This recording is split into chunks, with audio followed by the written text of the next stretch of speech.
now everyone has to tune in to our YouTube broadcast to see the weird faces you and I just made to each other spontaneously on hitting record. Spontaneously. And there was like a very seemingly choreographed bounce that happened that we never talked about, but I loved that it organically happened. We got real excited. We're We recording. wagged our tails a little. Welcome to the Create Podcast. I'm Natalie Roy. This is I'm my dearest Kristin Henge. I'm And Kristin Henge. that's her, and that's me. And we're just here to do a little podcast for you. We like to talk about all kinds of different things. Lately, it's been all over the map what we talk about. We really started, really honed in on creativity and creative spiritual tools for artists. And now we've just really expanded into just like, what is it to be a human? Well, I think when you are an artist or you're exploring your creativity, you look at your experience and all of that goes through your body and it comes out as your art. So in that way, everything is fair game. When Yeah, I'm working with writers, they'll often go, well, this isn't about writing, but, and I'll go, oh, it's all about writing. It is, all about right. it's all about the art. Everything that happens, your fight with your husband, your relationship with your kids, what's going on in healing wounds you have with a parent, it's all in the soup. And it all comes out in what we're writing, what we're creating, what we're exploring. And I have often found, I bet this is true for people that run businesses or are entrepreneurs, that I get the same challenges in different forms because there's a part of me that life is working on.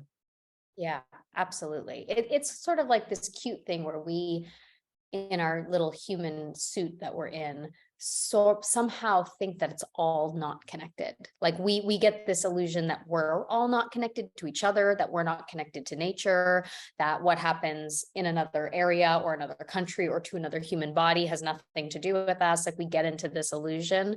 And I think in the same way, we get into this illusion that, what's happening over here in my life has nothing to do with what's happening over here. But really, I think the longer we spend in the game, and those of us that are living any kind of creative life or any kind of what we call a spiritual life, or just a life where you're inquisitive, you're asking questions, you're curious about what is, you're observing what is, I think that you quickly realize, it is all so deeply connected, and the connective tissue of all of life happening is humanity.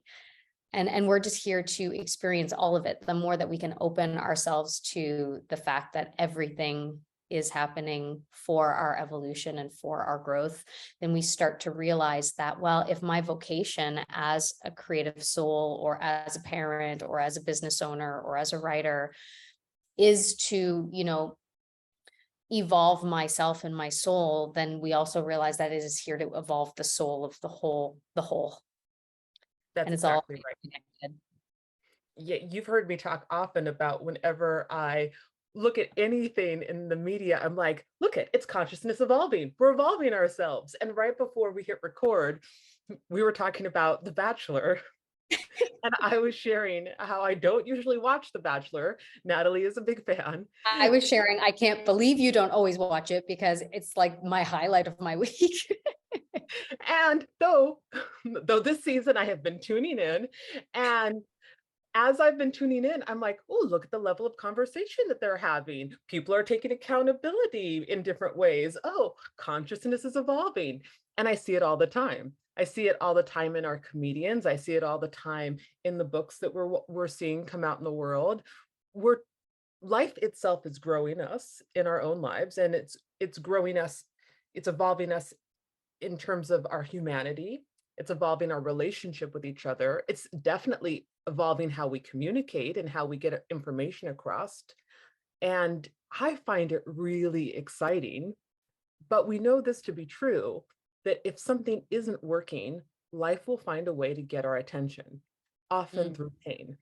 So mm. pain is one of those wonderful evolutionary tools that life will use to go, something isn't working here. I'm trying to get your attention. And so as we watch that collective pain come up inside of humanity, it's asking for us to pay attention. Yeah. we also, I think, are watching that come up in our own bodies, right? When we see, oh, something inside of me doesn't feel good. How is that asking me to come into deeper alignment? How is that asking me to clean out my diet? How is that asking me to become a bigger advocate for my own health? And then how is that also mirroring this desire for us to take care of the planet in a different way, right? So I can feel that life itself is constantly showing us how we're all connected and then asking our participation in this evolution. Yeah, and I actually heard this really interesting interview with Adam Shadyac. Do you remember him? He did this really cool documentary. I think it's called I Am, but he was a director. He was a Hollywood director. He did many, many movies. He did a lot of Adam Sandler movies. He was like a rich Hollywood director who got into an accident, and that I do accident, know. you Yes, know, the sorry. person, Yeah, right? You no, know, the I know right? exactly who you're talking about. Continue on. Yep. And he got into this bike accident, and it caused him to have this like spiritual moment where he like sold all of his houses in the Hollywood Hills, and he really started getting introspective, and he moved into this trailer. His words are, well, it's a really nice trailer. I mean, it was like not a riches to rags story or anything, but he really talked about this need to like clean out and clear out. And anyway, he had this really beautiful awakening, and he ended up making this beautiful documentary about how we are all connected, and what life is about, and this evolution of our consciousness. But it was really interesting that he was sharing his story about this coming to him through his accident, and someone asked him the question, why is it that these big awakenings and these big moments, these aha moments, tend to come through pain and suffering? Like, why is it? And ultimately his, view on that was it can come through anything, but pain and suffering just tend to be the thing we listen to. Right. But it can come through the beautiful sunrise. It can come through a loving conversation with a friend. Like that awakening, the thing that the universe wants you to know, it can come in a gentle, loving whisper, or it can come through you getting like hit upside the head. But it's like, what are you available to listen for? And for most of us, we get busy. We get busy overworking, or we get busy overdoing it, or we get busy overdoing ourselves, or we get busy in distraction, or we get busy in denial, or we get busy in self-sabotage, or whatever we get busy with, that we get a little disassociated, we get a little disconnected, and we stop listening. And so the gentle whisper usually doesn't work to get our attention and make us listen. That it takes like a hey moment in our lives to make us stop. So a lot of people will say it's a near-death experience, or it's a health scare, or it's a divorce, or it's the losing of my job or my company, that it often takes those moments because that was the only thing that was strong enough to get me off the hamster wheel of not listening. Yeah, I was just listening to Michael Beckwith talk about one of the reasons we keep ourselves so busy is that we don't want to hear the anxiety that will come up when we get still. But once we get still and that anxiety comes up and we are able to sit with it, it dissolves because ultimately it's illusion. But that that we create this kind of like chaos cycle for ourselves. And I was thinking of how often what will happen for me is I'll get a message. I'll get a message that comes up of an action to be taken or something to have a conversation about. And it means a little bit of discomfort. It means some growth. It means having to step beyond my comfort circle. And then I get myself busy. I don't take that action. I don't do the thing. I can hear it a little louder. And then I will get myself to a point where it'll knock me on the head. But I'll hear Yeah. it, I'll avoid it, and then it'll knock me, and I'm like, okay, okay. I know Yeah. you've been telling me this forever. Also, on evolving consciousness, I just want to say out loud, Chelsea Handler. I've been listening to a lot of Chelsea Handler lately. And on her last episode with Katie Couric, she mentioned David Hawkins' book, Letting Go. She mentioned Michael Singer. And then she mentioned the book, Many Lives, Many Masters, all in one episode. And I'm like, if that's not evolving consciousness, like throwing that stuff into the world, I don't know what is. It made me so happy. Yeah, I just think like, and as we evolve, the contrast gets bigger, right? Yeah. It's the duality of like, oh my gosh, it feels like we're having such bigger, different, nuanced, holistic conversations. And at the same time, the trolls on social media are getting louder, and the, the what feels like the devolving of consciousness also seems to be getting bigger and louder.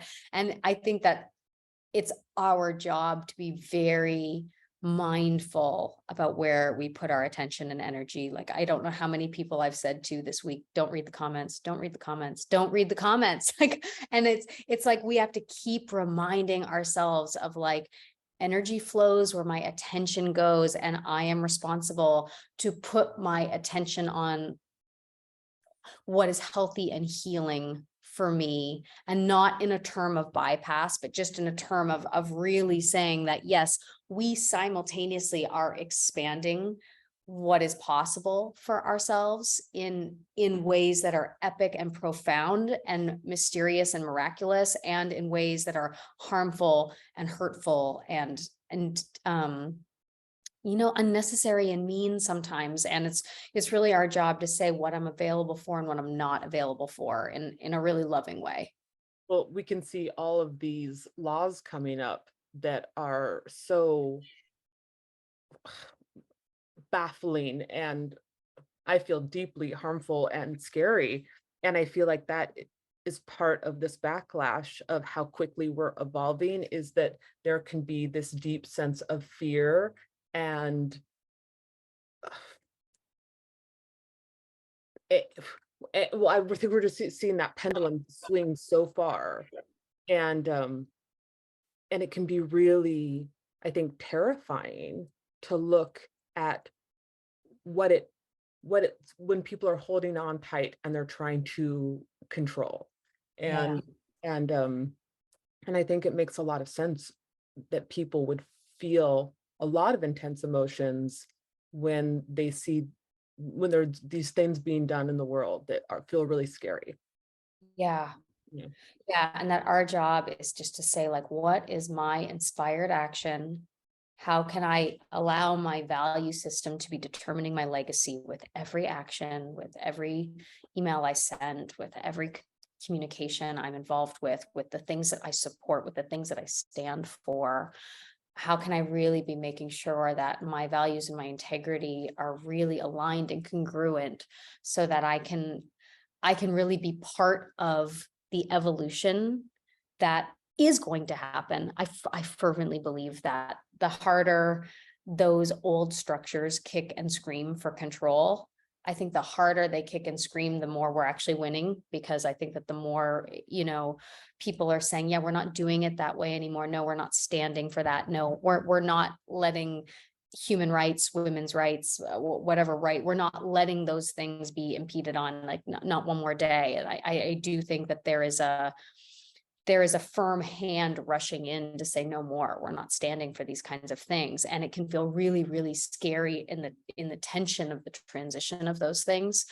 And I do know for myself, especially as a new parent, um, someone just sent me this thing, talk about scary. Someone just sent me this thing about there's now the creation of child, like, cartoon pornography for children, that is now in the ether, right? So like, young kids can watch cartoons that's actually pornographic content. Um, just talk about like the plethora of how like things move in one direction and then very far in the other direction. And so just standing in the presence of being a new mom and just really holding the space of how big and scary and dark and confronting and that the span of our experience as free-willed individuals gets really big. And just saying like, what I'm available for, what my family's available, what my values are available for, what I stand for, what I stand with, and what we're not available for. It gets really important to create those strong boundaries, I think. Yes. And it takes us back to getting to know ourselves and having those internal conversations so that we can know what our boundaries are. We can know what our work is. What do I feel fired up about that's going on in the world? And my soul calls up and say, oh, I have to take a stand against that. Oh, I have an action to take here. Ooh, I feel the fire in my body saying, do this, live this way, to deeply listen, and then also to know what we're not available for, and Yeah. and to be able to create environments for ourselves to be and for our families to be able to thrive. And I see a lot of this in the space.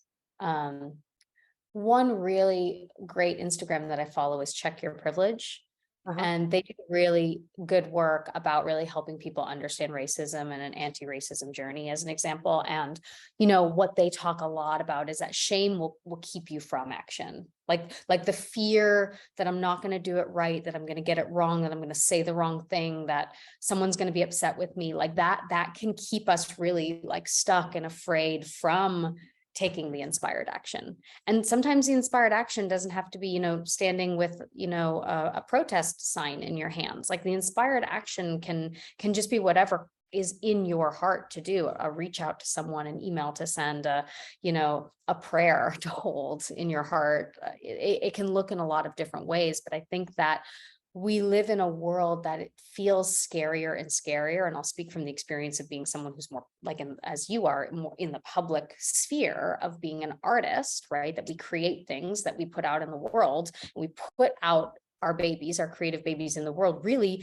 to be judged, to be criticized, to be mocked, to be loved, to be celebrated, and I love when Elizabeth Gilbert talks about she makes a creative baby and then she knows that as soon as she's done writing it, it doesn't belong to her anymore. Like it belongs to the audience now.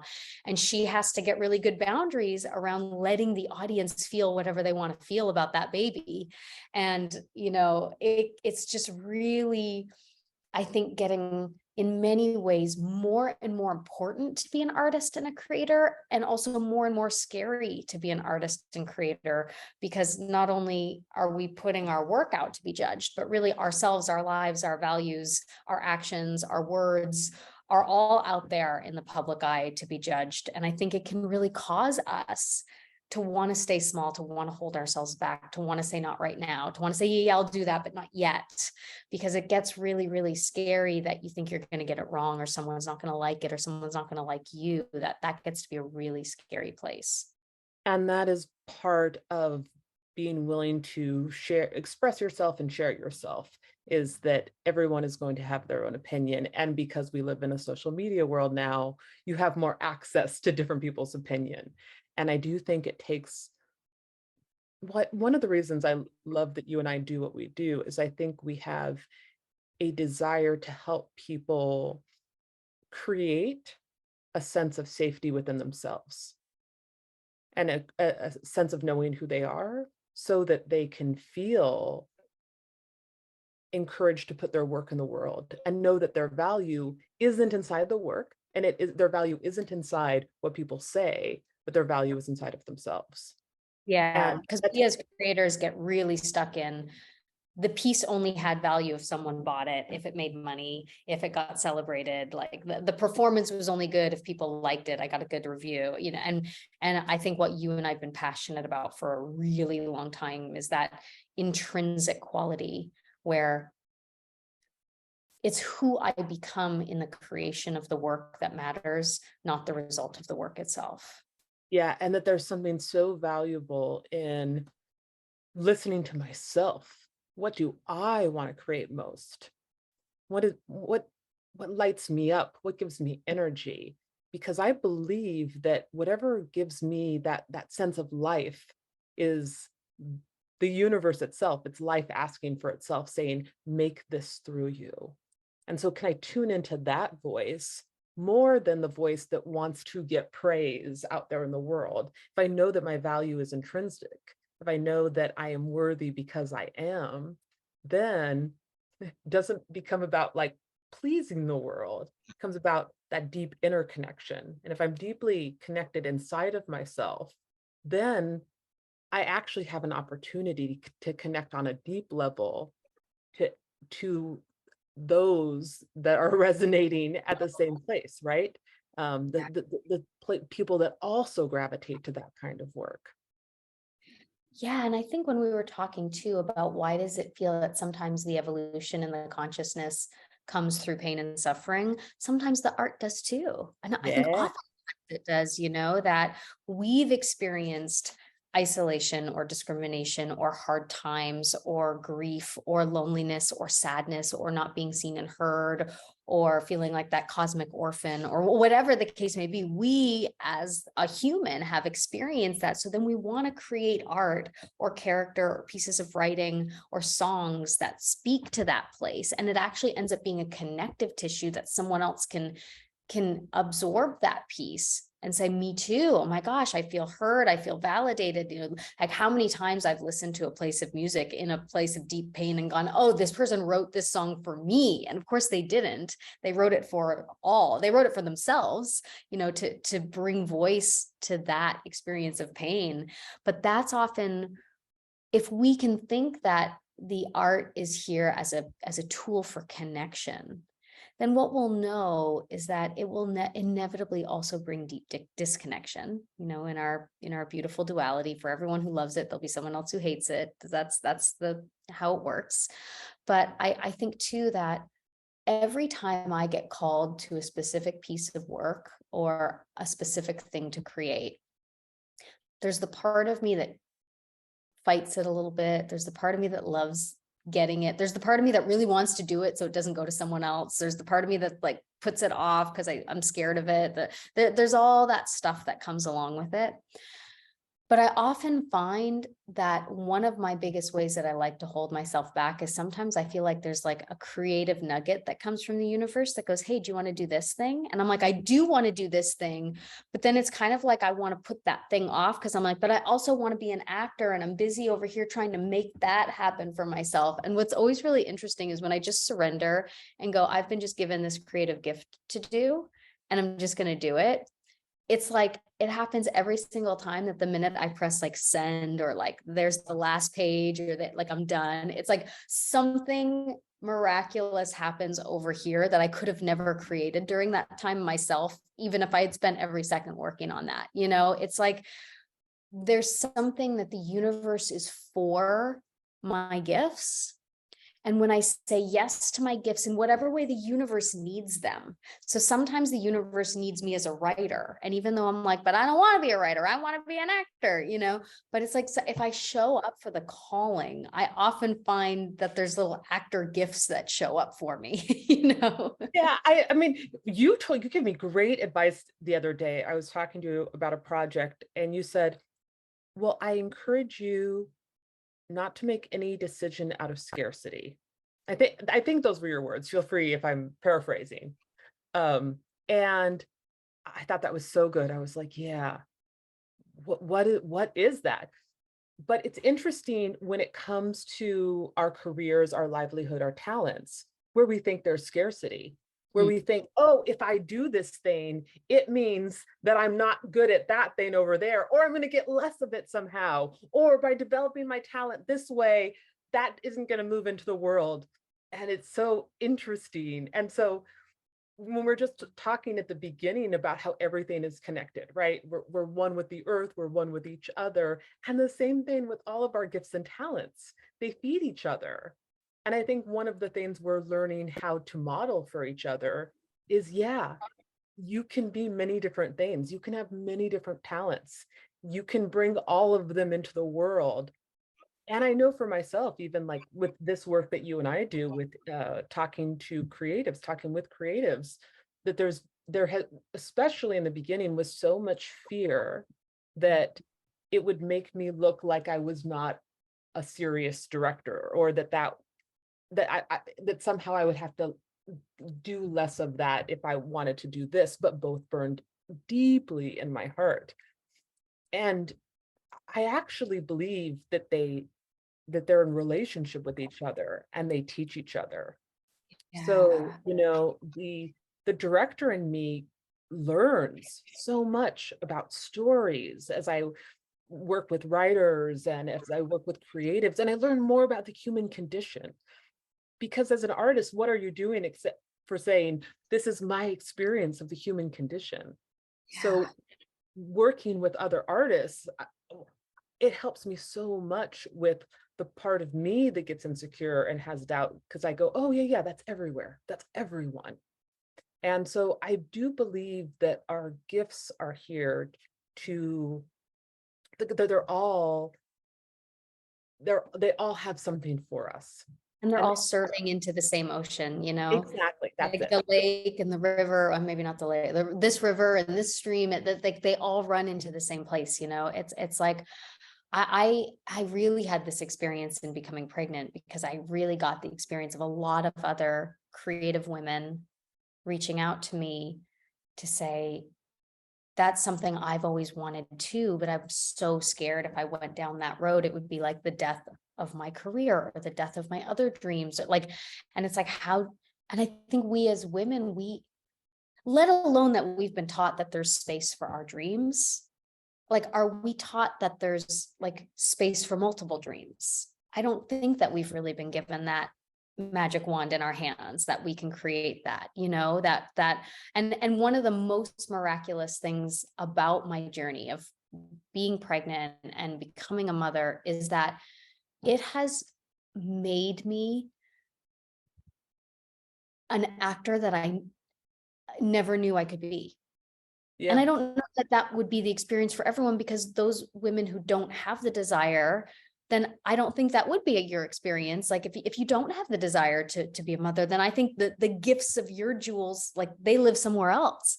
But for me, because I did have the desire of being a creative and an actor and a writer and a mom, because I had all those dreams, that the unearthing and the helping of each of those dreams is inside each other.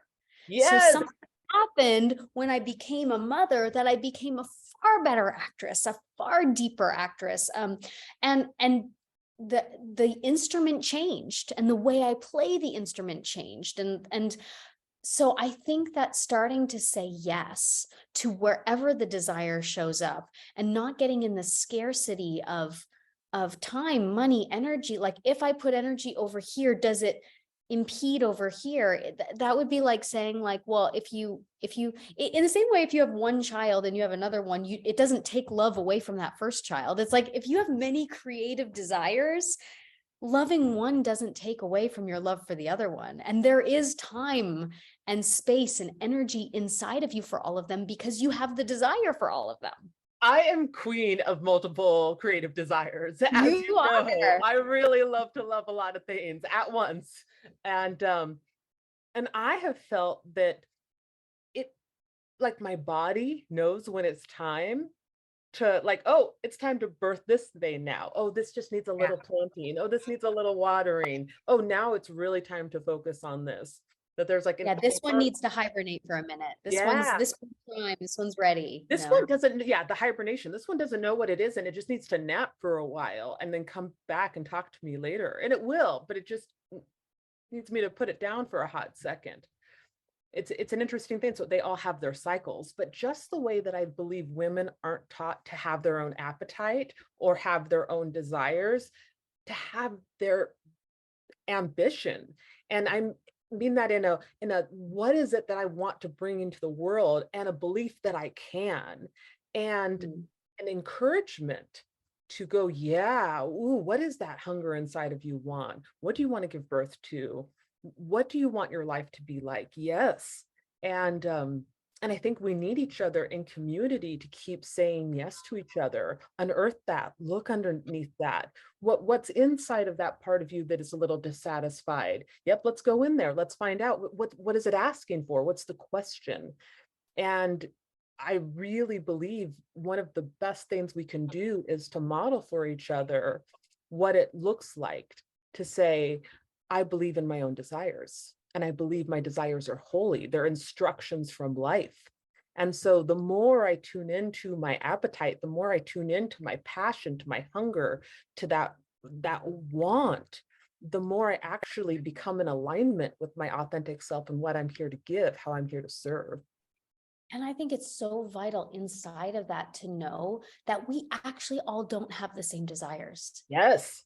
Thank Like God. comparing and being jealous and well, that person has what I want. Actually, they don't. They don't. They have a version of what you want, but they don't have the thing that you want, because the thing that you want hasn't been given to anyone but you, That's because right. it's not here until you get it, because That's it's right. yours, right? And I think that we can easily get into this feeling of like, first of all, just giving ourselves permission to want what we want. And I think that that can get really tricky too, because we don't all want the bells and whistles.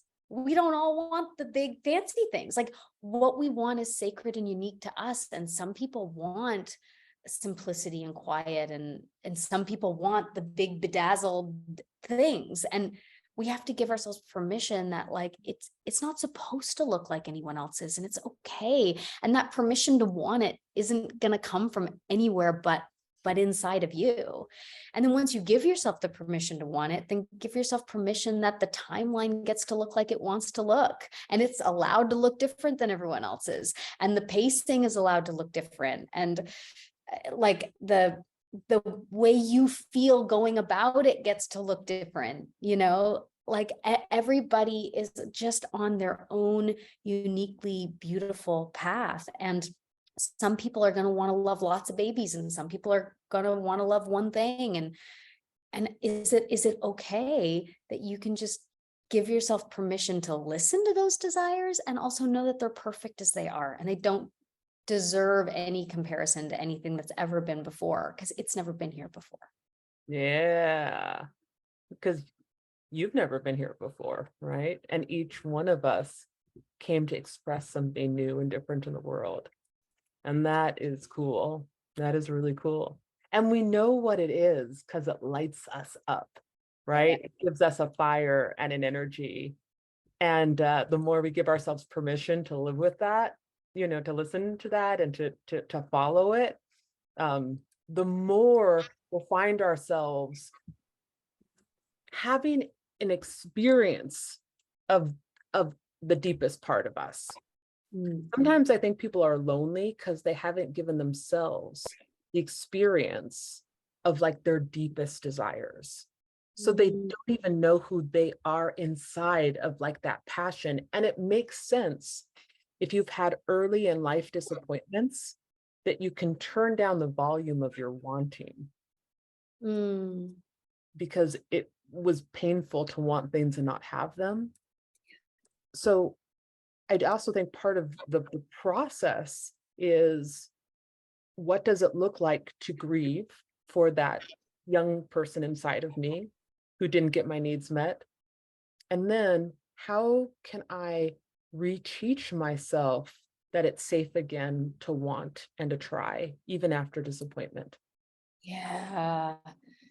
Oh gosh, I was just talking to this really wonderful actress the other day, and she's in the middle part of her career. I'll give an age range. She's in like the 50s to 60s category. And she was asking me this question. She said, how can I get out of this compare and despair? Because particularly there's this one other actor, right? And it's like, she gets all the jobs I want, and she gets all the auditions I want, and she's like doing all the things that I wish I was like, how can I get out of it? And I was like, well, let's like start asking questions, because who knows what the answer to this is, but like, let's start asking questions. It's like, well, what if this obsession with this other person and what they're doing and comparing yourself to them is a distraction from something? What if it has nothing to do with them? And what if they didn't exist? What if they all of a sudden like weren't on the planet anymore? That obsession would go somewhere else, would it not?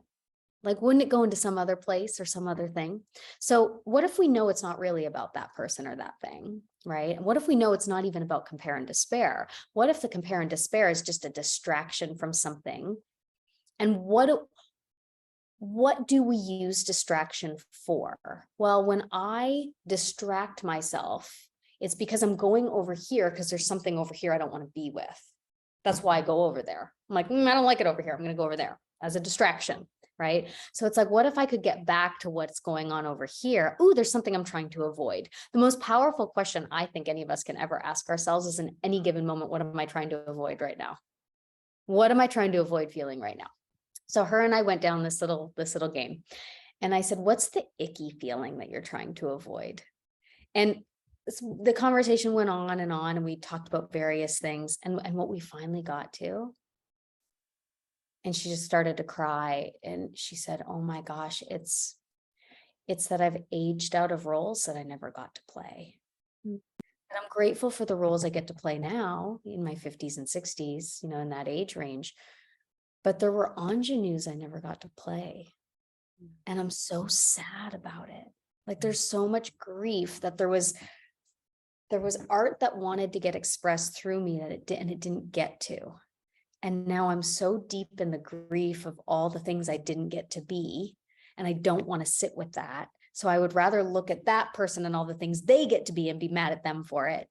Right. But it's like, and it was almost like as soon as she connected to the artist that was longing to play things and roles that they didn't get to play, and the gratitude of what they get to do now, but just that grief, just like that there's opportunities we've missed, no matter how old any of us are. There's things that are off the table for us. And some of us go our whole lives and things get off the table, and we get to the end and realize, oh my gosh. And some of us realize at different moments in the game, but every day there's a little death. Every day there's one less day available. There's things that get off the table.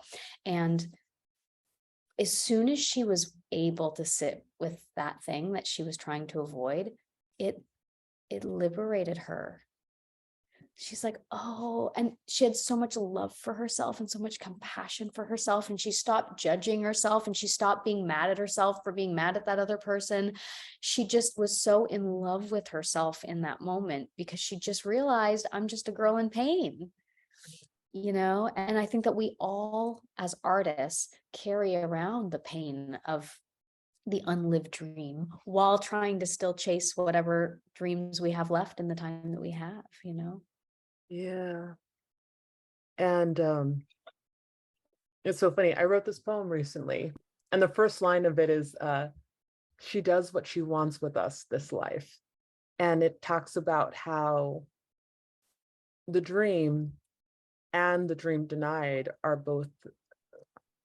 they're both grace somehow, right? That I was thinking the other day, every time I want to do something creative, it's like a plant that's growing, and some of them come into fruition and they bloom all the way, but many don't. And there's grief for everyone that doesn't make it, because in my heart I see it, you know All manifested all the way, created all the way, and I see the joy and the love and the people and the ripples and all of that. And not every creative baby gets to come all the way into the world in that way. And but I get curious if even the the unlived dream, it becomes like it nourishes the soil of the dreams that still want to come through us, that they teach us, and they instruct us, and they're still with us, like the spirit of them is. And I think there's something about them that also, like you said, create the fertile ground by which the dreams that do make it can make it. exactly, It's almost like without the ones that didn't make it, the ones that do wouldn't. that's exactly right. And my mom had 3 miscarriages, and she had 3 children, and she always talks about that each miscarriage prepared the way for the baby that was about to be born. And I see that in, like, the shows that I had that didn't fully come through the way that I might have dreamed that they would have. They were able to give me something that was really key into me becoming who I am. Like, this one taught me how to stand up for myself, and this one taught me a sense of determination, or this one rearranged my priorities. And also being able to know grief is something that unites us in our humanity, to be able to understand the preciousness of our time and of our life. We play different, That's we participate in the that's world different. Yeah, yeah. And we love each other different, we love each other different. support each other different. Yeah. Because we know no matter what we do with that dash between Yeah. when we're born and when it's over, like no matter what any of us do inside that dash, no matter what we create, no matter what we don't, we all end the same. Yeah. So There's no speaking there's no escaping it. speaking of, I did want to share a little bit on since we last podcast. My father has transitioned, and I just wanted to tell a little bit of that story, because it's working on me. His transition is working on me. And yeah, and I just want to share how it's working on me right now. Um, so I was in the city, I was in New York. I was in a rehearsal, and I got a call from my older brother that my dad's health had taken a turn. And I didn't quite understand when I got the phone call what, like, I took in the information. He struggled with the dementia for the last handful of years. In November, he went into assisted living, and it's been very fun to go visit him, because they called him the dancing man because he always loved to dance. And um, and every time I would go and see him, in this place where he was at, it was almost like we would like fall into these like zones of love, you know, where we would just stare at each other. And he was not always, did not always know that I was his daughter. We would just, I remember we would just kind of like go stare at each other for long periods of time. And it was just like this feeling of deep, deep love that I think often as humans, we're like kind of afraid to fall into these zones of just being in wordless love. And then sometimes he'd ask me, "Where are your parents?" Oh, there he is. Uh, but so after I got the phone call from my brother, it took me a moment, and I went, "Oh, wait, I think this could be serious. Like, I think I need to fly out." And I was supposed to fly out the following week. I already had a ticket to go to LA, so I was able to change my ticket. But I went, and I think I was hoping that he was just having a time in the hospital.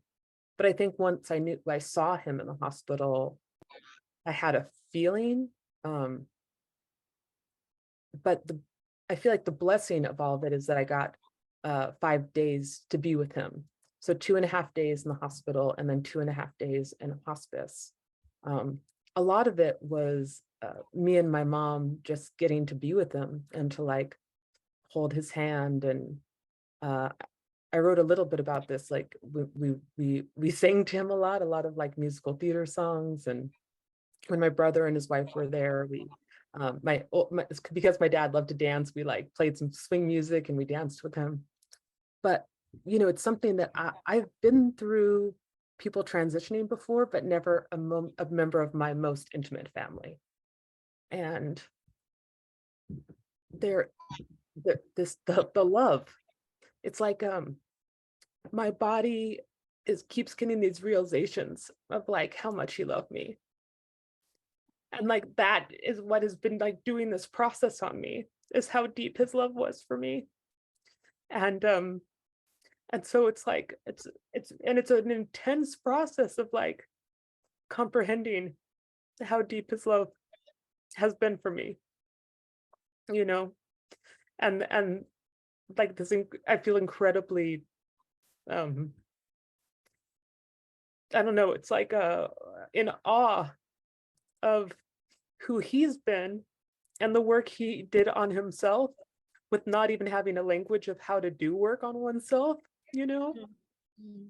he like taught himself how to become a better man and how to heal without Mm. therapy, without 12-step groups, like, but the way that he wanted to show up for his family, and as a father, because he didn't have one.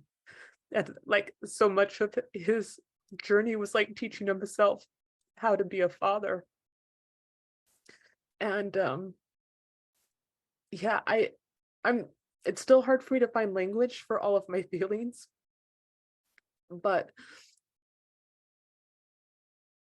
yeah, there's this process that is occurring on me where I just want to go slow. I just want to go so slow, and a lot of sleeping, and and then I also just feel incredibly blessed by like everyone who's reached out to express their love, you know, and and it's something that I keep thinking about. Well, we all understand like how deep and primal this experience is, you know, of losing a parent. And I know everyone has different relationships with their parents. And my relationship with my dad wasn't always easy, you know, especially when I was young. And my dad made a big reversal and made amends and really, really showed up for me. And I'm actually, I feel grateful for getting to see that in him, you know, and it's taught me a lot about the ability to like show up differently at all times. It's like at any moment you can show up differently for the people that you love and the people in your life. So that's what I got so far. Oh gosh, Kristen. And I mean, I know I speak for everyone listening that you're brave and you're beautiful and you're sharing and your vulnerability and your willingness to let other people in, not only on your creative journeys but also on your grief journeys. And it takes a lot to share what you're going through while you're in the process of going through it. I think it's much easier to say after the fact, okay, here's what that was like. But there's a different kind of courage it takes to just be in it and speaking about it. So I know that as you describe your dad, there's like this really like visceral felt sense of his spirit and his energy that I can feel so alive in you. And also I know that, and I know I've shared this with you, but your dad was a beautiful creative soul as well, who had a lot of talent and a lot of poetry and a lot of music in him. And I just think about the legacy that you lead through every show you direct, every script you work on, every song you work on, every artist you work with, every person you coach, every story that you read notes on. I know you do it a lot. I just know that your dad's legacy lives through the ripples of every project that every one of your students writes also starts to carry the vibration of his soul and his energy and his work and his life mission, which is that, the reason you are so fervent about people living your dreams is because of him. And so that legacy that he has left is big. Um, you know, part of my dad's story is um the year I was born, he uh he had to declare bankruptcy because he had this business that was really thriving. It was really doing well. And my mom said when she met him, had all this confidence, he had all this money, he was doing great. Um, and he had a he had a betrayal of a business partner. And then I think my dad had so much shame because all of a sudden the business kind of crumbled and he had a new wife and this new baby, but he really had to pivot. And my cousin was telling me when he was having to make a transition in his life, how my dad had really helped him through it by just talking about that period in his life and really deciding to let one part of his life go and start on a new part of his life. But because of that, my dad went back and got um, his degree, his master's in English. And I was a little baby, and he would actually take me to class as a baby and an infant. And so I even have these like flashes of memory of that moment, if it's possible, as a young one, of being in this classroom. And I just love the vision of him, bringing me. Oh, like he was getting me ready even then to tell stories. And in Mm. his love of literature, when I was a little girl, he wouldn't read me little kids' book. He would read me like literature as a child, and poetry. And I just, you know, I feel like it's been this like life journey him and I have been on together. And also, you know, seeing him wrestle with his fears and his doubt and into his insecurity or lack of belief in self is why like this work is so important to me, is just learning that if that voice is universal, we all have it. And how do we love that part of us that doesn't believe in ourselves and that is gets scared? How do we just love and embrace that part of ourselves so that we can continue to do our work and move it into the world? And now I'm sure my eye makeup is all over my I think you look fabulous. thank you, I Just saying. appreciate it. Thank you so much just for sharing that. And I know that grief is something that everybody knows in the way that they know it. So I know that it is resonant for whoever's listening. And let us know how we can keep supporting you and your family as these days and months ahead come. Thank you. Thanks. Whew, a breath, a I breath, know. a breath for life, that life is happening, it's moving. We're all in it.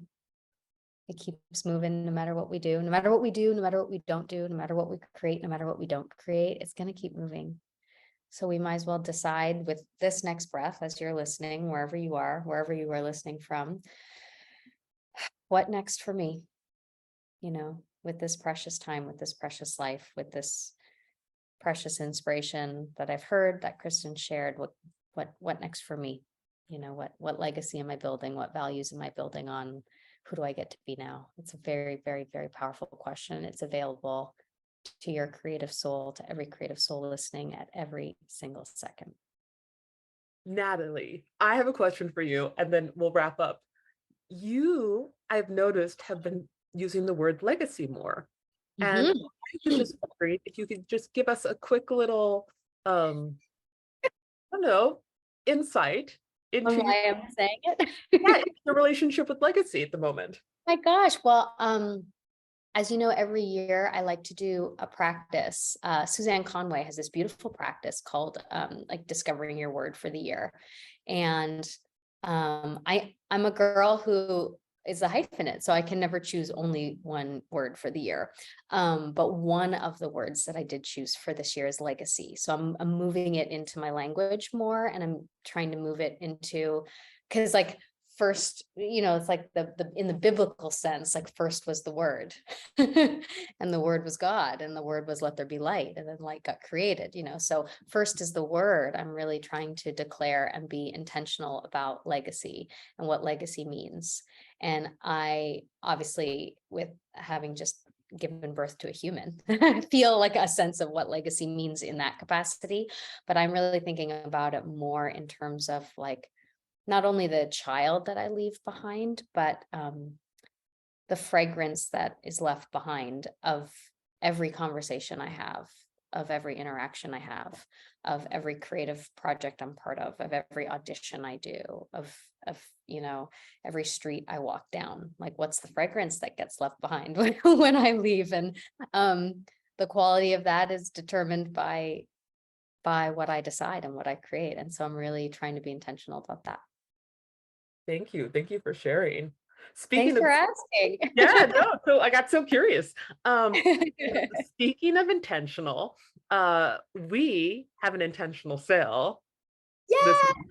Yes, It's your birthday month. Happy it's birthday, my Natalie. birthday month. I was my baby and I were both sick as dogs on my birthday, so it was a birthday in bed. But yes, it is my birthday month. Well, that's why we have to celebrate all of March. And one of the ways that we're celebrating is we're doing $100 off our Summer in Florence retreat.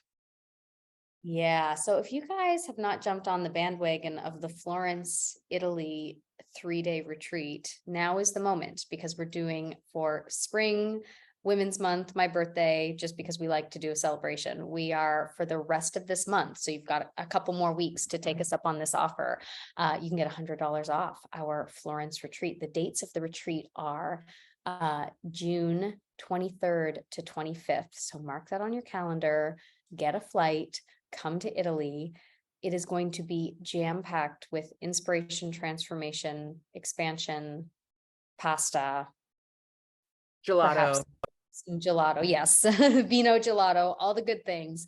And we're due for it. We're due for a new place and a new rhythm and a new way of thinking about expansion. So we are very, very excited to bring you. This is all new content for us. This is a new moment. We haven't done a retreat together in many, many years. I mean, retreats are powerful. I met my husband doing one, I'm just saying.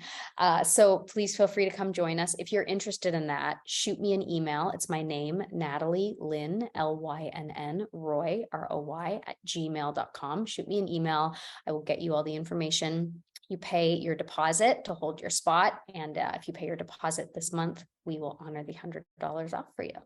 Woo, that is exciting. Anything else exciting on your end that you want to share, Kay? Well, I have my story space. If you are writing a story, I would love to help you. It's a container of writers. It's a group and we support each other as we get our stories out into the world. I also have a new video course called How to Get Your Story Out.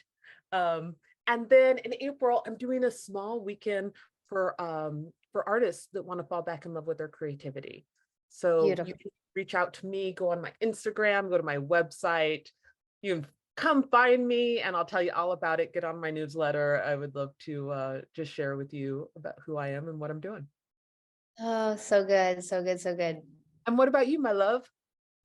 Well, I am teaching one more round of my acting course, the 2% booking method. If you're interested in that, again, you can email me, natalielynroy@gmail.com. I have 4 spots left for April, and then I'm taking the summer off. I'm not teaching it again until September. So if you're interested, 4 spots left, just email me and I can talk to you about that. If you want to up level, your auditions, your mindset, all the kind of stuff that comes with being an actor. It's a really inclusive course, any level of experience it works for. So I am doing that. And otherwise, I would just love to request from our audience, just send me some good thoughts and good energy, because I've created 2 writing projects. One that I'm just about to pitch to publisher. I'm like on the finishing touches of my book proposal of my new latest book. And I'm really excited about it. This one is very dear to my heart. It took me 9 months to create this baby and it's finished. It's totally finished and ready to be put out in the world. I'm going to be doing that next week. I'm going to be pitching to publishers. And I also wrote a Christmas movie. Yeah. That just yesterday had its pitch to a very special place that makes Christmas movies, that starts with a hall and ends with a mark. So so that's just out circulating in the world as well. So if anyone wants to send good energy, lift up some prayers and vibes to the universe for any of those projects, if they'd be of service to the world, that feels fun. Let's send all the good energy that way. And speaking of good energy, I do want to just say thank you to all of our community members that reached out to me and just said loving words to me about my dad and this time in my life. I feel like I've just been encircled with love. So I want to say thank you to just being part of my family. Kristin, I have a secret to tell you. What? You're very easy to love. Oh my goodness, really? Yeah. You're so pretty. You're so smart. You're so cool. Natalie, Love loving you. it takes one to know one. Thank you, I receive. And also, yes, you are very Yeah. easy to love as well. Well, and listen, podcast listeners, go love someone today. We need it. In a land of evolving consciousness and duality and stuff coming up, just go love on someone today, whether it be a barista or whoever it is. Go find someone to give some love to today, on behalf of the legacy of Kristin's papa and all you creators out there who are just bravely facing the demons and devils that come along the path of being a creative soul. And then email me and sign up for Florence. Those are your tasks. Woo! We love you. Thank you so much for listening, and thank you for being committed to showing up for your dreams. If you would like to know more about what we are up to or find more information about our podcast, upcoming retreats, or anything else, please go check out our website, www.thecreateseries.com. And you can come and jam with us on Facebook. I know we're still on Facebook. We have a Create community page, and that's Create C.R.E.A.T.E.